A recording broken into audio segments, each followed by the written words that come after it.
আসসালামু আলাইকুম। আশা করি আপনারা সকলেই অনেক অনেক ভালো আছেন। তো আলহামদুলিল্লাহ আল্লাহর রহমতে আমি অনেক ভালো আছি। তো আজকের আবার নতুন একটা কবুতরের ব্লগ ভিডিওতে স্বাগতম। যারা আমার এই চ্যানেলটিকে সাবস্ক্রাইব করে দেননি, সাবস্ক্রাইব করে দেবেন, পাশে থাকা বেল আইকনটি অন করে দেবেন। পরবর্তীতে আমার এই সকল গ্রামের নতুন নতুন কবুতরের ব্লগ ভিডিও পাওয়ার জন্য। তো আপনারা কেউ আমার এই ভিডিওগুলো মিস করবেন না, আশা করতেছি সম্পূর্ণ ভিডিও দেখবেন, ভালো লাগবে। তো এরকম পরবর্তীতে নতুন নতুন ভিডিও দেখার জন্য অনুরোধ থাকবে। তো সম্পূর্ণ ভিডিও দেখবেন, ভালো লাগবে। তো এটা প্রথমত কিন্তু কবুতর এক জোড়া কবুতর থেকে কিন্তু আমার কাছে এক জোড়া কবুতর নিচ্ছিল। আজকে যে গল্পটা সেটা হলো যে এক জোড়া কবুতর থেকে প্রায় অনেকগুলা কবুতর এনারা বানাইছে। তো এরকম আপনারাও কিন্তু এক জোড়া কবুতর থেকে অনেকগুলা কবুতর বানাতে পারেন। তো এই জন্য বলি যে আপনারা ধৈর্য ধরে কবুতর লালন পালন করেন, সেক্ষেত্রে দেখবেন যে আপনারা সফলতা কিন্তু অবশ্যই পাবেন। তো ধৈর্য হলো সব কিছু। কবুতর লালন পালন করতে গেলে একটু ধৈর্য থাকা লাগে।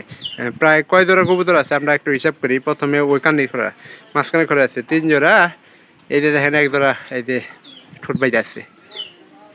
তো অবশ্যই দেখা যান না, তো একটু সামনে নিয়ে দেখানোর চেষ্টা করি। এই তো পারাপারি জোড়া মিল হয়েছে।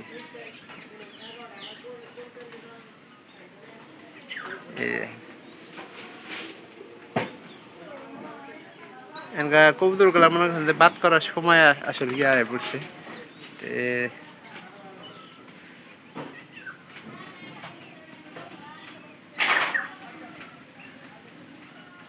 কবুতরে মনে করেন যে পরবর্তীতে আবার কিন্তু খড় নিয়েছে। কোথায় থেকে খড় নিয়েছে? এনাদের যে নানির বাড়ি আছে, যারা কবুতর লালন পালন করতেছে, তো ওনাদের নানির বাড়ি থেকে কবুতর নিয়ে আসছে। ওখান থেকে কিন্তু কবুতরগুলা খড়গুলা বাড়াইছে।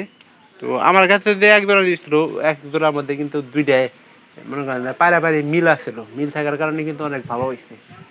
তো 1 2 3 4 5 6 জোড়ার কাছাকাছি এখানকার কবুতর আছে। তো এখানে বেশিরভাগ সময় দেখি যে গোয়ালঘরের ভিতরে কিন্তু কবুতরগুলো বয়ে থাকে। এই যে এই বাচ্চাগুলো নতুন নতুন কিন্তু লাগাইছে।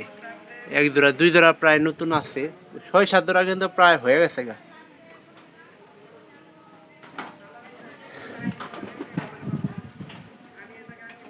তো দেখতেই পাচ্ছেন যে কবুতরের পালনে কি একটা মনে করেন যে সুবিধা পাওয়া যাচ্ছে অল্প দিনে অনেকগুলো কবুতর।